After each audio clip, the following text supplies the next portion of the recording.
Good afternoon, dear children. Yeah, we are doing with Unit 1. Poem 1, Stopping by Woods on a Snowy Evening, written by Robert Frost. What do you understand from the title, children? When do you have snowfall, which is a season? Okay. What do you mean by woods here? Okay. Let's read the poem and try to understand. Okay.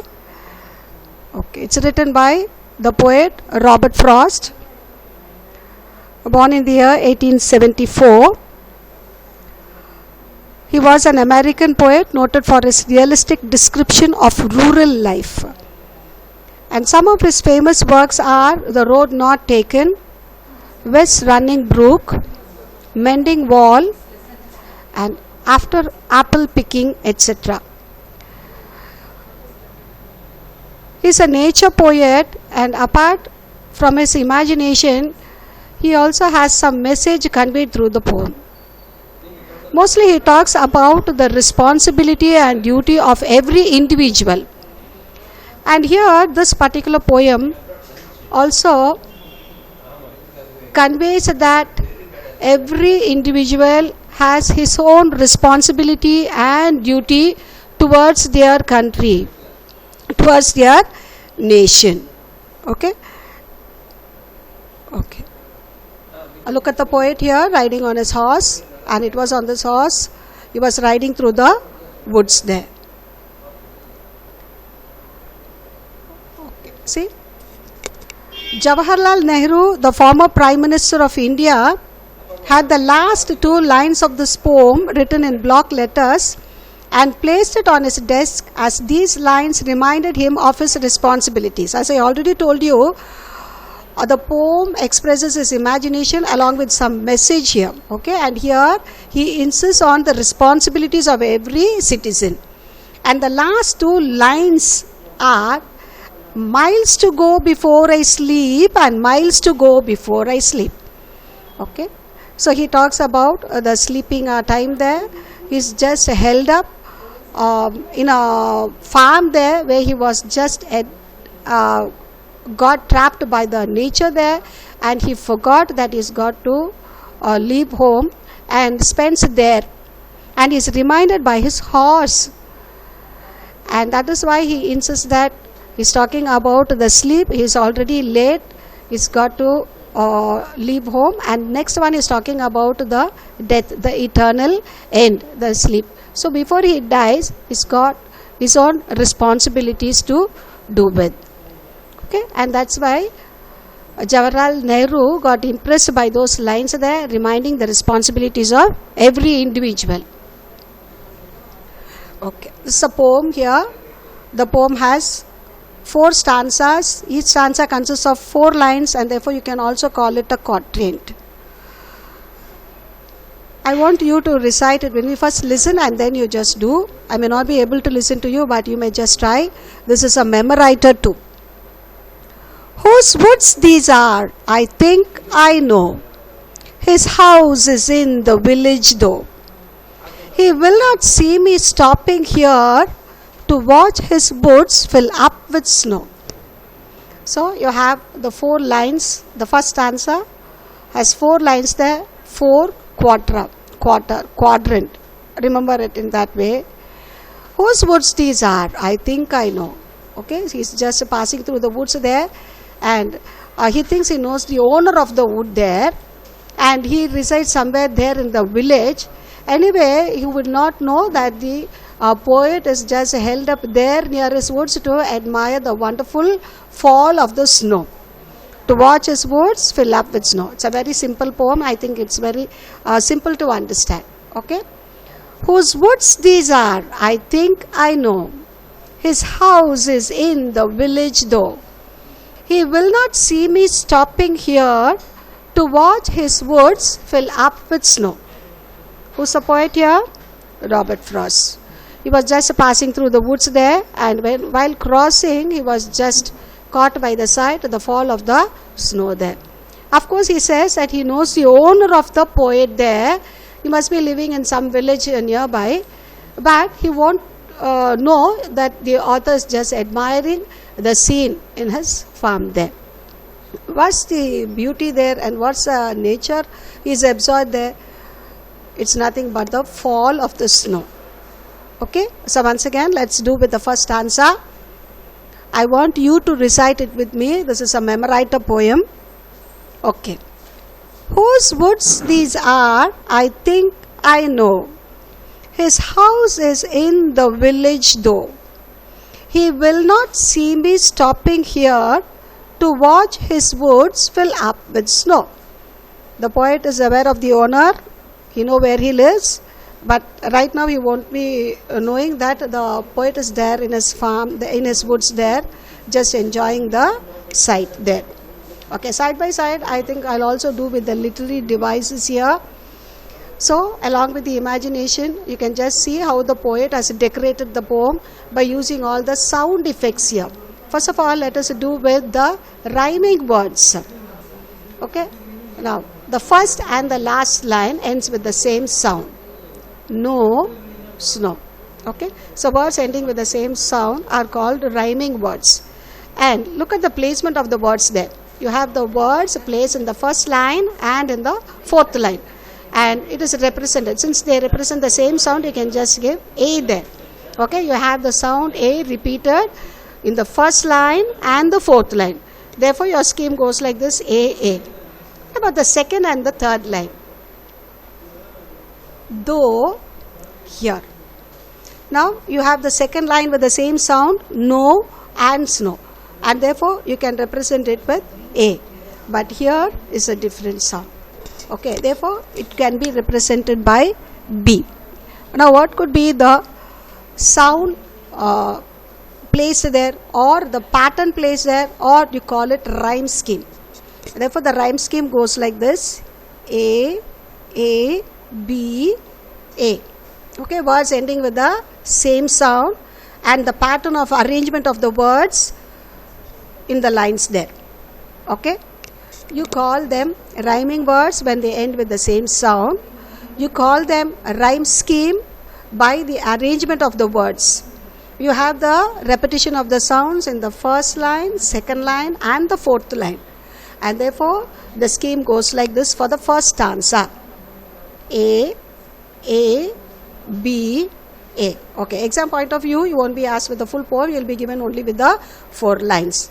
And you are quite aware of such questions there because you've been doing it in your lower classes.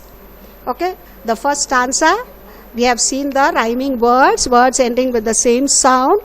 We had seen the arrangement of the words there, the words with the same sound placed in the first line, the second line and the fourth line represented by A. And the third line with here given with B.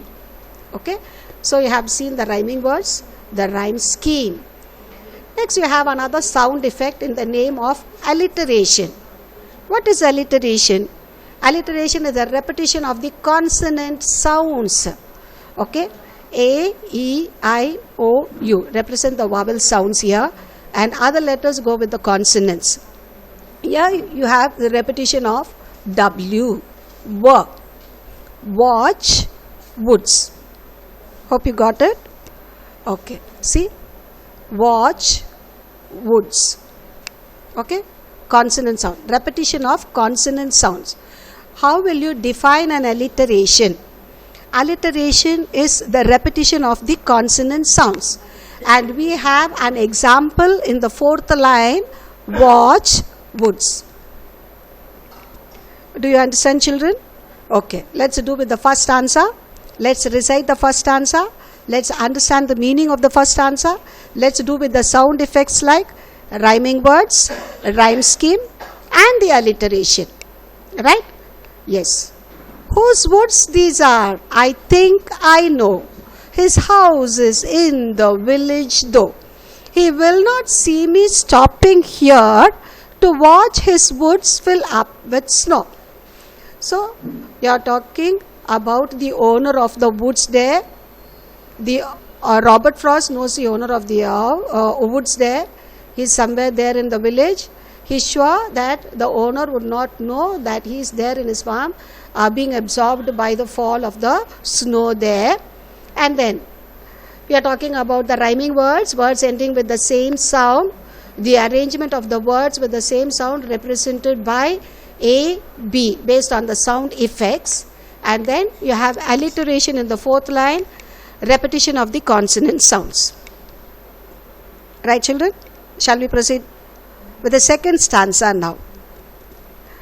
We have already seen the picture, Robert Frost riding on a horse there. Okay?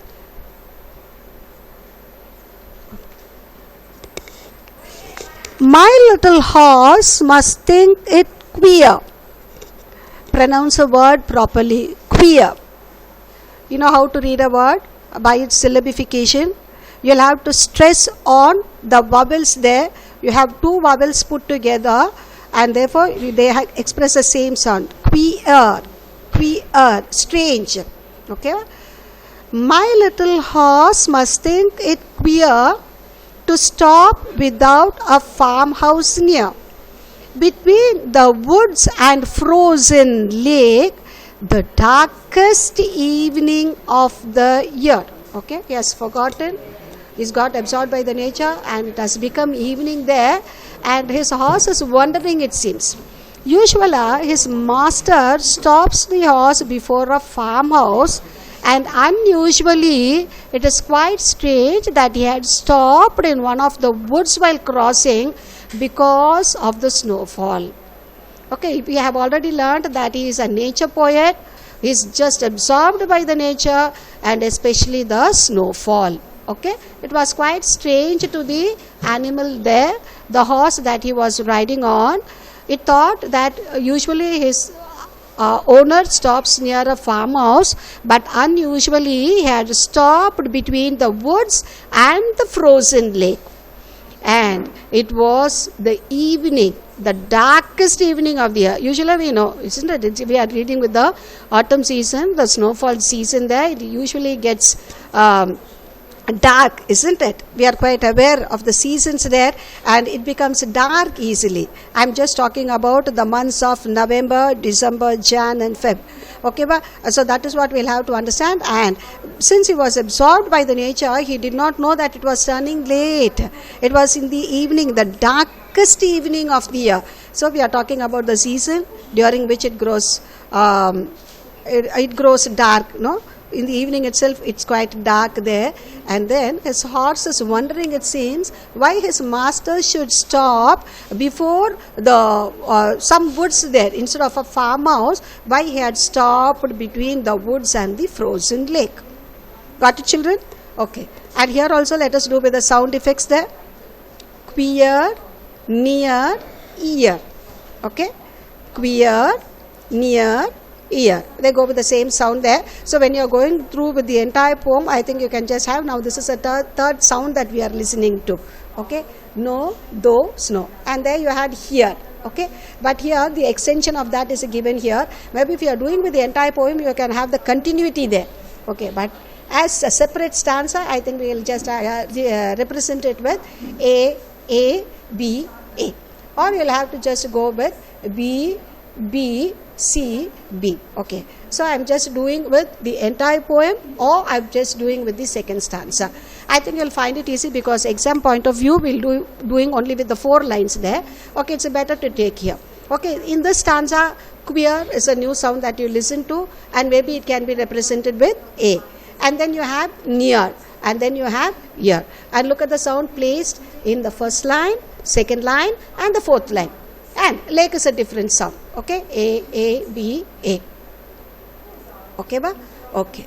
And my little horse must think it queer to stop without a farmhouse near. His horse was wondering why the master should stop between the woods and the frozen lake. Usually he stops before a farmhouse only. And we are on the way home. And why should he stop here? And moreover, it was getting late. Okay, it was growing dark. It was getting late there. Okay, now we have just seen those 2 stanzas here. Now let us recite the 2 stanzas together. Whose woods these are, I think I know. His house is in the village though. He will not see me stopping here to to watch his woods fill up with snow. My little horse must think it queer to stop without a farmhouse near. Between the woods and frozen lake, the darkest evening of the year. Okay, do you find any alliteration in these 4 lines, children? My little horse must think it queer. You don't have the repetition there. To stop without a farmer's now near. Okay, you don't have. Between the woods and frozen lake. Of course, no. The darkest evening of the year. The first answer, you have an imagination. Just imagine the woods fill up with snow, no? And here it comes under imagery. Imagery is nothing but imagination. Just bring to your mind there.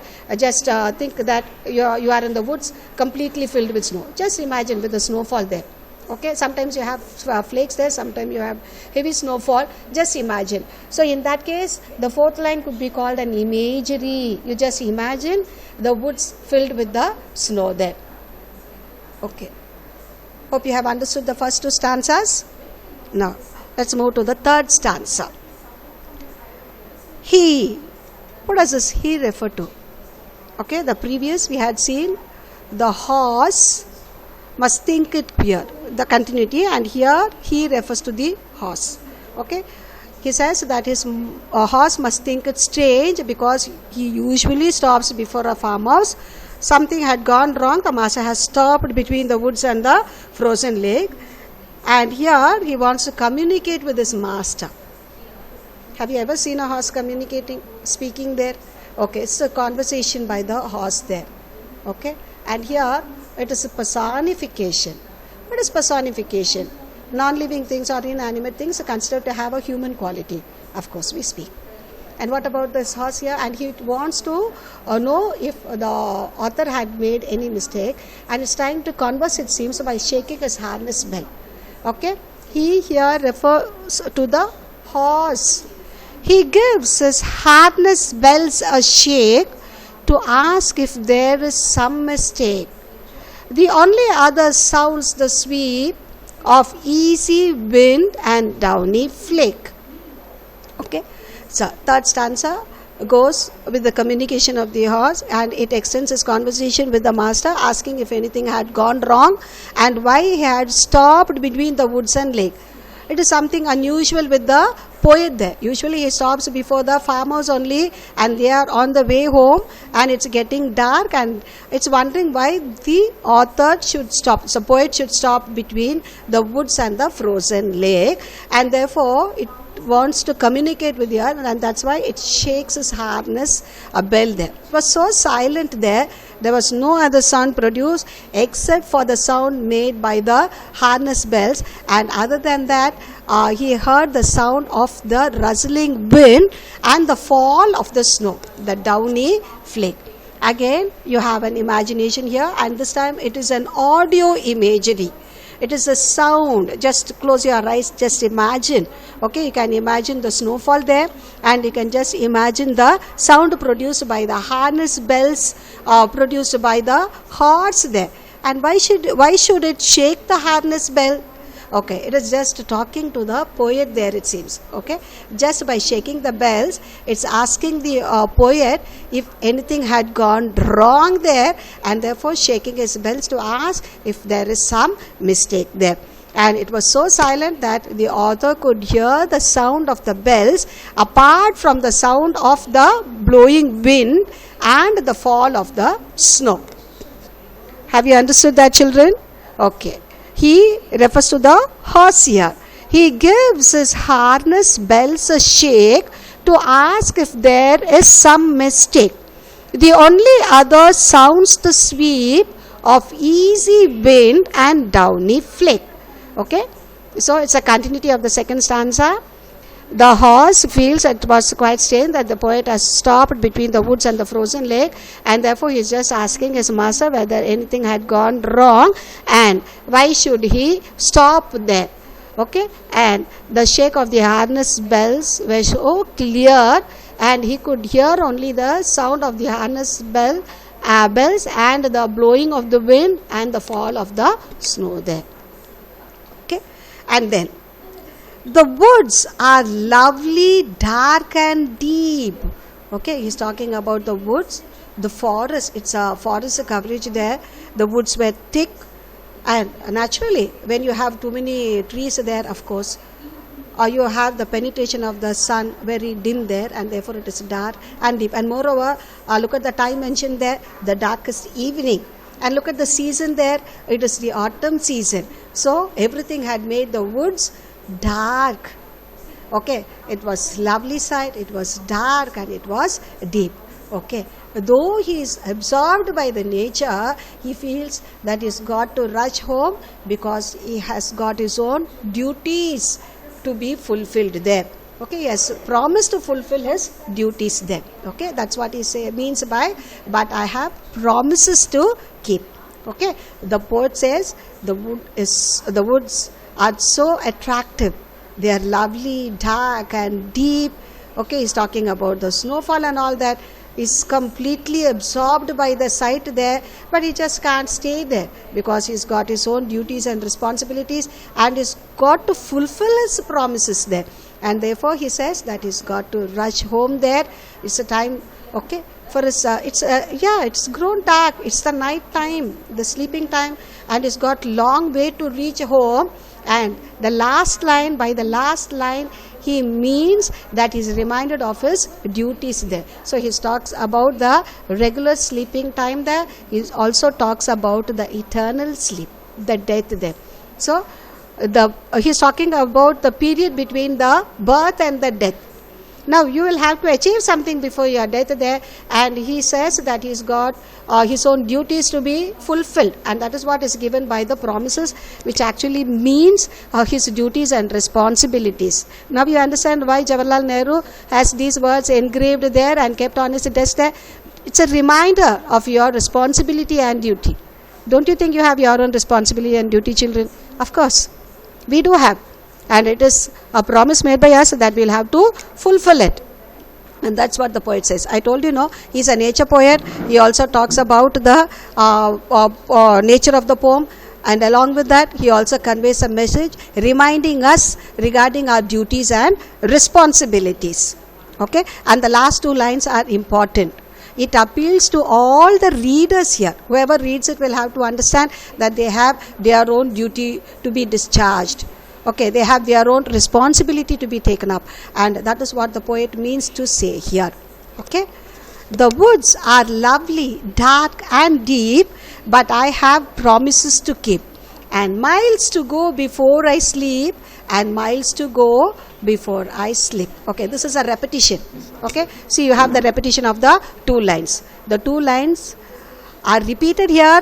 One line stating that he's got long way to reach home because it has grown dark. I told you the darkness here refers by the season. Okay, it's autumn season.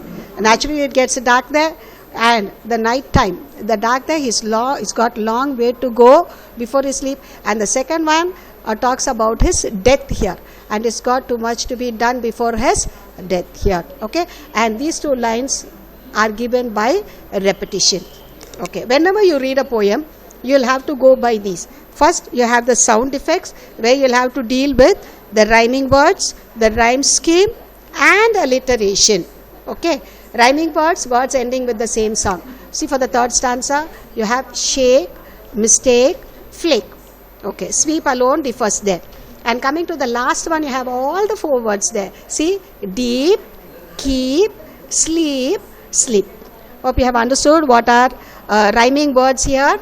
And a rhyming scheme, the placement of the similar sounding words there. Okay, the arrangement of the similar words with similar sound. Okay, and then alliteration.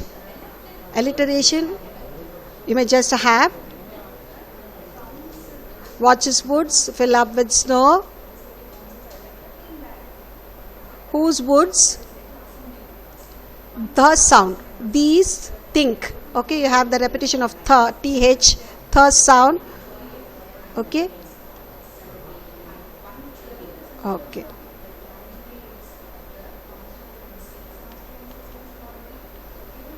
Okay. I think we'll recite the poem once together. Okay. What's the name of the poem? Stopping by Woods on a Snowy Evening. Who has written the poem? Robert Frost. Okay, now let's recite together.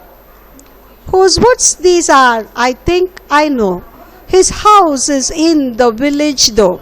He will not see me stopping here to watch his woods fill up with snow. My little horse must think it queer to stop without a farmhouse near. Between the woods and frozen lake, the darkest evening of the year. He gives his harness bells a shake to ask if there is some mistake. The only other sounds the sweep of easy wind and downy flake. The woods are lovely, dark and deep, but I have promises to keep, and miles to go before I sleep, and miles to go before I sleep. Okay. Now let us know the meaning of the 4 stanzas there. Okay. The poet is just passing through the wood there. Okay, he gets absorbed by the snowfall there. He just stops there to admire the sight there. He knows the owner of the woods and believes that he lives somewhere there in the village there. But anyway, he would not know that the poet is admiring the snowfall in his woods there. Okay, and the next stanza talks about the horse that he was riding there. His horse must think it must something unusual that the poet, the owner, had stopped between the woods and a frozen lake, because it is unusual that usually he stops before the farmhouse, but today he had stopped between the woods and the frozen lake. He's got absorbed by the nature that he has forgotten that it was getting late there, the darkest evening of the year. And here the darkness because of the season as well as it indicates both the season as well as the time there. And it tries to communicate with the master by shaking his bells there, that if anything had gone wrong, that his master had stopped between the woods and lake, which was something unusual. Okay. But the author says that he's been absorbed by the nature. The woods are lovely, dark and deep there. He wants to stay there and admire, but he's forced to leave the place and reach home because he's got a long way to reach home. At the same time, he's got reminded of his duties to be fulfilled before his death there. Okay, and here we have seen the rhyming words, the rhyme scheme, alliteration, imagery. Imagery is nothing but the imagination, and this imagination could be by 2 forms here, both audio as well as visual form there. Visual form, you'll have to imagine that you are in the woods where it's filled with the snow, and here video, the sound here. The poet was able to hear the sound produced by the horse there by shaking his harness bells there, along with the rustling wind and the snowfall. Okay, and then you have the repetition of the lines there, and miles to go before I sleep, and miles to go before I sleep. Okay, one, he's got a long way to reach home. The second one, he's got his own responsibility to be fulfilled there. So he just stresses those lines there. Okay, and then you have yet another form called personification. Usually you are given with simile, metaphor. You are quite aware of simile and metaphor, the usual forms given there going by comparison. And here this is a personification where you have that is horse communicating with his master. The horse having the quality of a human, trying to converse with the poet here. Okay, so it is given by the personification. Okay, so you'll be getting 2 forms of questions here. You'll be given with the poetic lines. Okay, read the poetic lines and answer the following questions. Okay, for example, if I just give you, okay, my little horse must think it queer to stop without a farmer's near. Now these 2 lines are given there. What could be the questions there, do you think?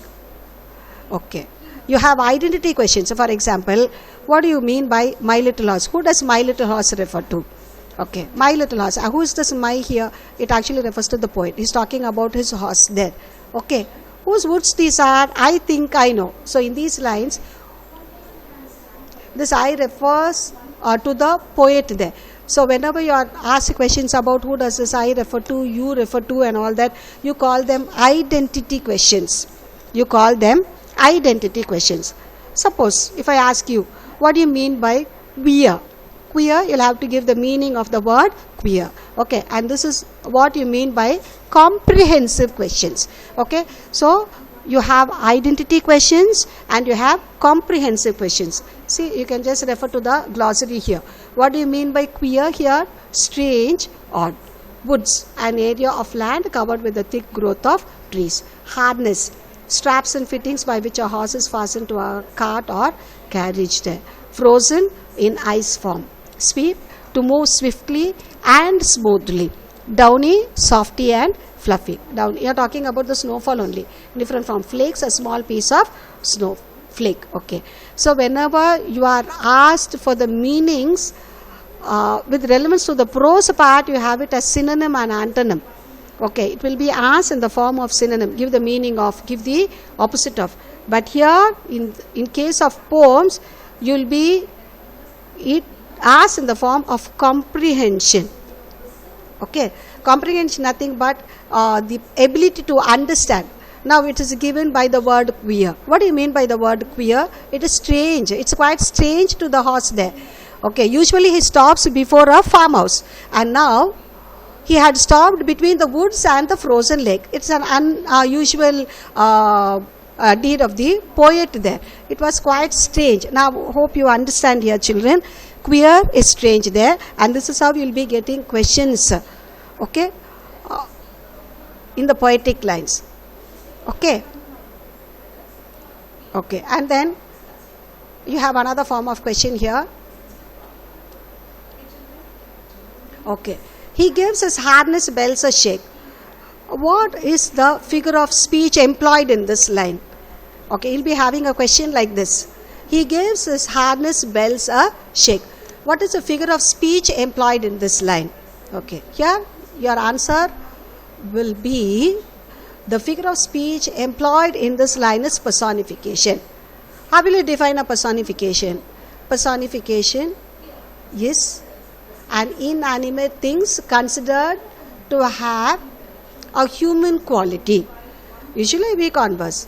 Have you heard the horses communicating with the humans there? But here the horse does it by shaking through its harness bells there. Okay, therefore horse is personified to converse with the poet. Why he has stopped there unusually.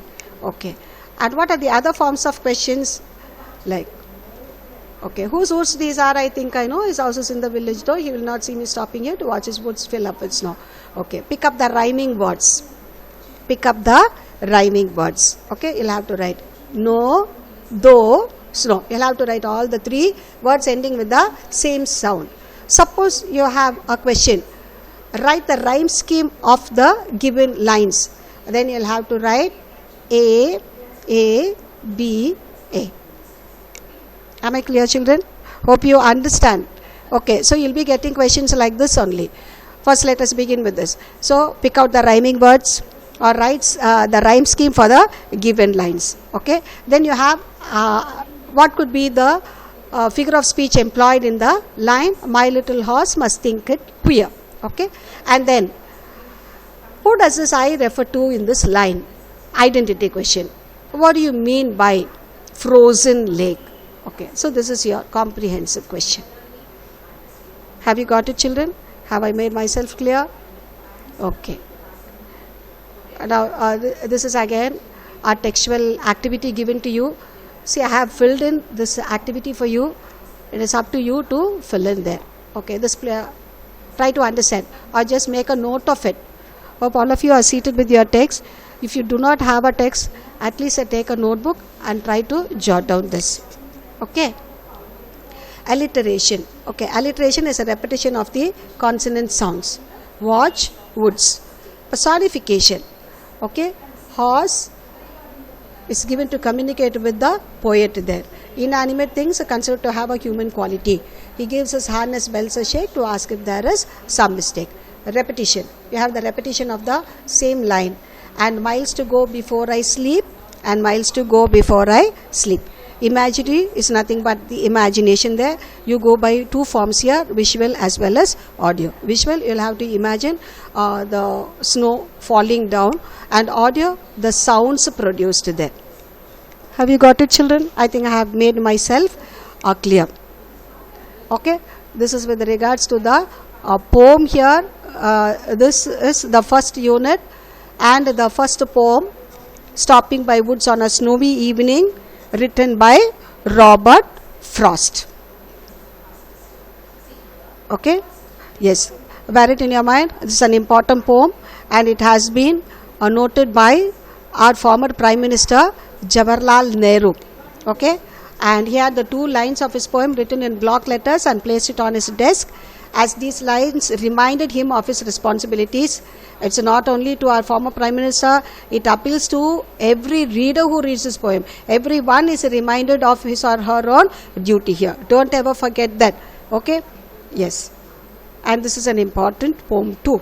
Okay, so the poet, along with his imagination regarding the nature, always also conveys or reminds one's responsibilities. Okay, I think we'll wind up by reciting the poem once again. Whose woods these are, I think I know. His house is in the village though. He will not see me stopping here to watch his woods fill up with snow. My little horse must think it queer to stop without a farmhouse near. Between the woods and frozen lake, the darkest evening of the year, he gives his harness bells a shake to ask if there is some mistake. The only other sounds the sweep of easy wind and downy flake. The woods are lovely, dark and deep, but I have promises to keep, and miles to go before I sleep, and miles to go before I sleep. Okay, so rhyming words, a rhyme scheme, alliteration, imagery, personification, repetition. Okay, hope you remember all that we had come across through the poem there, and I have also given you the answer for the poetic for the activity there at the back there. See, you have poetic device and lines from the poem where you are given with alliteration, personification, repetition and imagery. The important thing is that it is a memory poem. You will have to memorize a line and see that you recite this poem every day at home. Okay, usually we have this habit of reciting this poem before the teacher enters the class, isn't it? Yes. Now you can just imagine such situation and just keep reciting the poem. Okay, if you want, you can write the poem on the chart there and place it there on the wall, and you can just recite it. Just try to memorize the poem, because you have 5 marks in your hands. Okay, there's no question paper without a memory poem, and this is the first memory poem that you have here. Okay, so I want you to recite the poem daily. Okay, I think I'll ask your parents to let us know whether you recite the poem. Have you got it, children? Daily, just get into this habit of reciting the poem daily. Okay, every day you'll have to recite this poem there. Okay, so you have the continuity of the supplementary here. It's the envious neighbor, Japanese folk tale. Okay, I think I'll just give an introduction and we'll proceed it in the next class. So you are talking about the 2 families here, 2 couples, 2 neighbors here, and one a good family, good couple, and the other one the wicked couple. Okay, and this a good couple had a dog with them, and they cared much for the dog there. Okay, and they used to feed with the fish from their own kitchen and all that, and this dog was so close to them. Okay, one day when the couple went to work in their garden, their dog stopped at a place and it started to bark there. And when the couple dug the place, they found gold and silver pieces being buried there. They gathered the treasure and then they just went home, and on the way they just helped the poor by giving alms and all that, and they became rich. They bought rice fields and corn fields, and they became wealthy people there. Okay, now you had another couple there, isn't it? Okay, you're talking about the honest couple who had much care for the dog, and the dog in turn did good things to them. Okay, and then you're talking about the neighbors now. Okay, they were very stingy, and they were not kind to the others there. they were always grumbling and all that. They just came to know that their neighbors had got a treasure, and because of the dog. So they thought they will borrow the dog from them. Okay, they just borrowed the dog, and the kind couple also, they just didn't bother. They just lent the dog to them. The greedy couple just took the dog home, and they prepared a great feast for him there. Okay, so they were very simple. Okay, initially the good couple had a very simple living there. They just fed the dog with what they had in their own kitchen there. Okay, they did not have any fees and all that, but they want to put the dog to the task and win the treasure there. And that is why they acted or behaved in a different manner there. They thought if at all they just give a feast to the dog, it would help them more. Okay, that was the attitude of the couple there. And therefore they just borrowed the dog, they just took it home, and they just started giving it a great feast and all that. Okay, just remember the previous couple that we talk about, the kind couple, the old couple, the honest couple. Okay, they had led a very simple living, and they just fed the dog with what they had only. But the dog was so loyal to them. They were kind to the dog, and the dog also expressed its loyalty then. Okay, so one day as they were just walking, it just showed the place where they found the treasure. With that treasure, they grew rich and all that. Okay.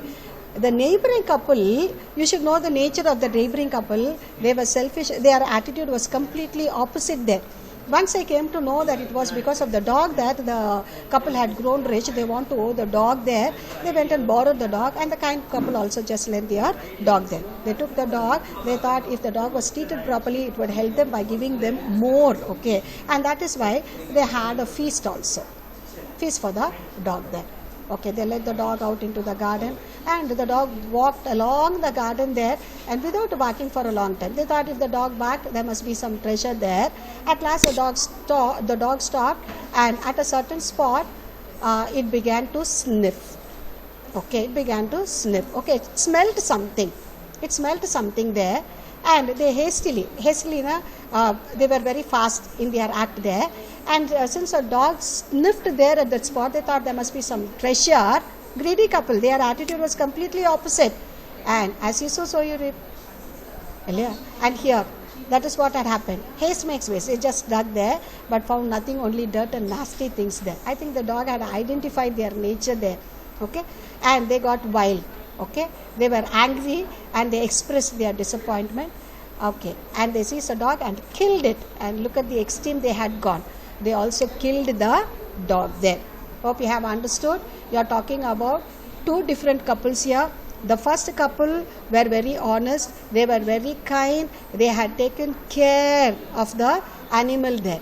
Okay, so the dog in turn had been loyal there, and the dog had helped them by getting them the treasure there. What about the other couple there, the neighbor couple? They had just the opposite qualities there. They were very opposite by all means there. They also wanted to owe the treasure, so they went to the kind couple. They just begged, borrowed, they got the dog there. They also helped the dog by giving him feast and all that. They took it for a long walk, but nothing happened. Okay, they sniffed there in a particular area, and when dug, they found only dirt and nasty things. They got wild at the dog there, and finally they had to kill him. What did they do to the killed dog? That's the next thing. Okay. When the good old man saw that the dog whom he had lent did not come home, he went next door to ask what had become of him. And the wicked old man answered that he had killed the dog and buried him at the root of a pine tree. Okay. He had revealed that he had killed the dog there. Okay. He did not hide anything. He was wild that he did not provide him with any treasure, and he had killed the dog there. So when the honest couple approached the neighbors regarding the dog, he said that they had killed the dog there. So the good old fellow with a heavy heart, he just went home there. That night, the dog appeared in his dream. Okay, the dead dog appeared in his dream. The original owner, the honest couple, the old couple, the kind couple. Okay, they were very kind to the dog, isn't it? And the dog appeared in their dream and instructed him that to cut down the pine tree where it was buried. Okay, so they came to know that the dog was buried under the pine tree. That night, the dog appeared in their dream and instructed them to cut down the pine tree where it was buried,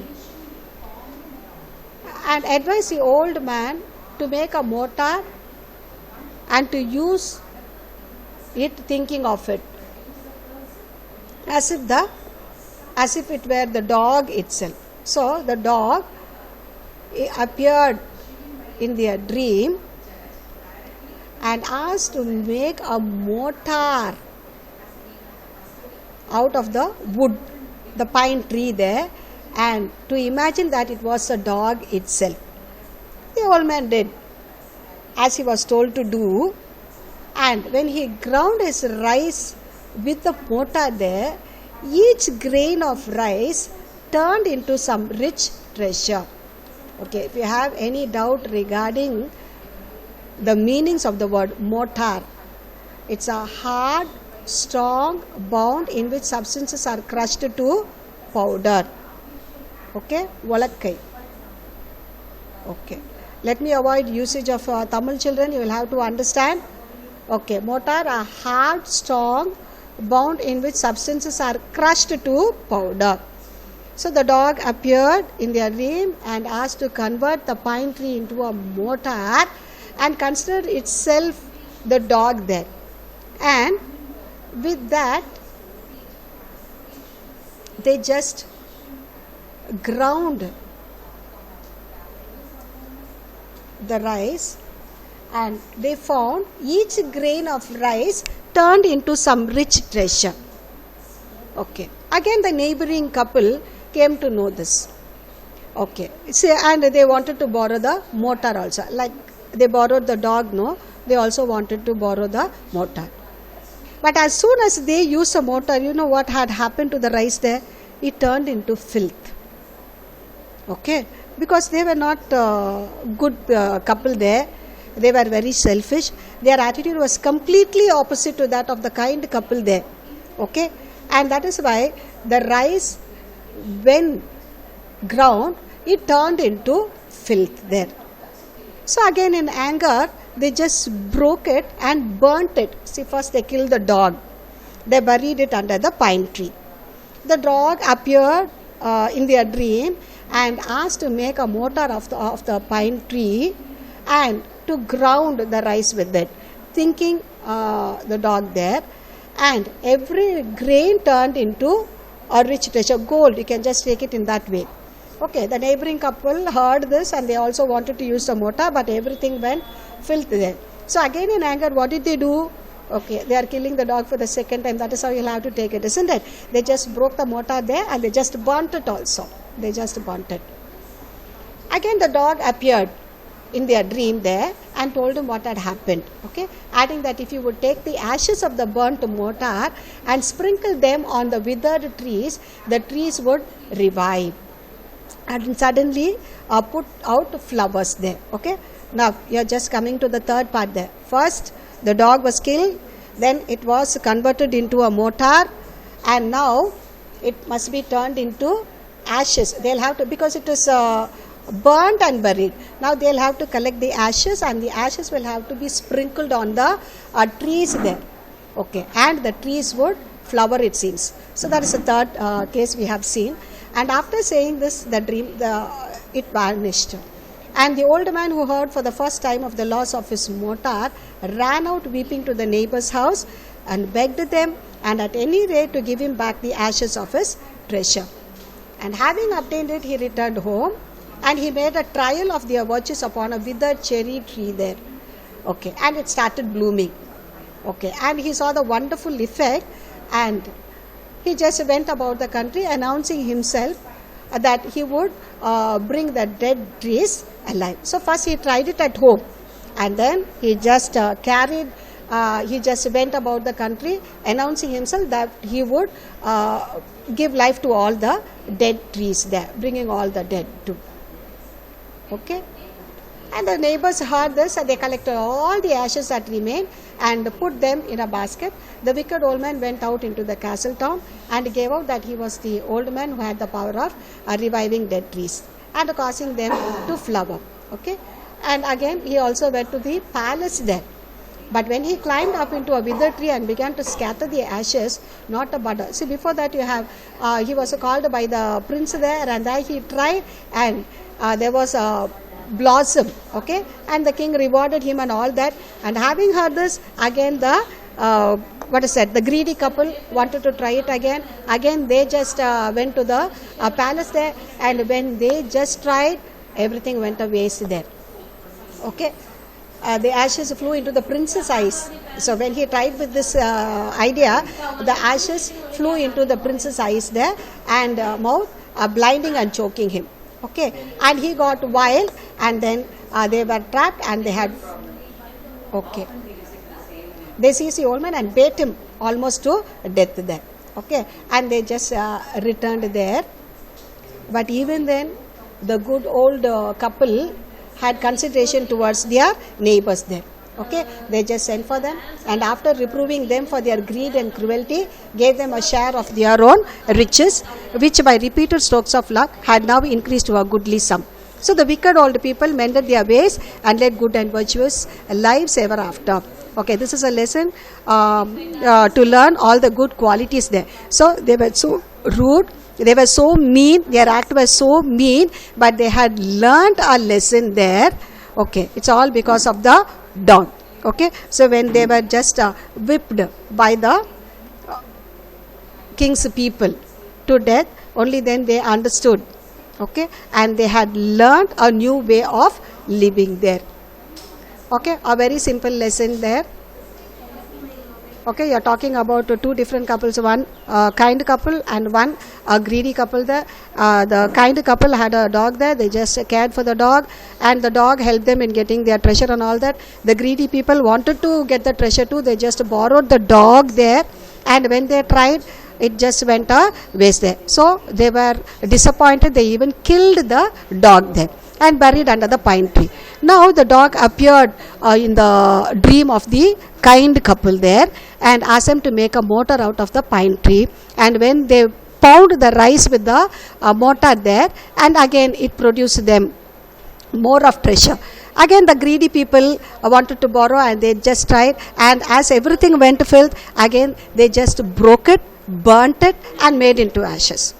Okay, and again the dog appeared in the dream there and asked them to sprinkle the ash on the trees, the withered trees, so that they would blossom, they would produce flowers there. So he tried it at home, and then he just carried it all the way. People were very happy, and they just turned all the trees alive.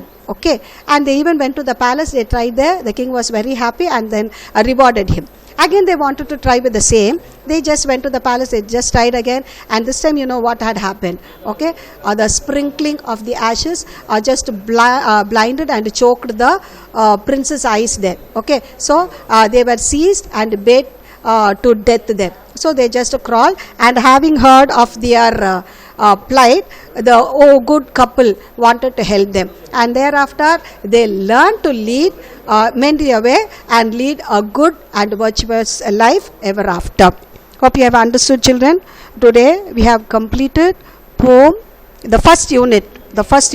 We have finished with the poem Stopping by Woods on a Snowy Evening, written by Robert Frost. Okay, a nature poet who, along with his imagination, reminds us of our duties and responsibilities. Okay, so we have also seen the supplementary part where we have learned that we should do good. As you sow, so you reap. If you do good, you will be rewarded with good.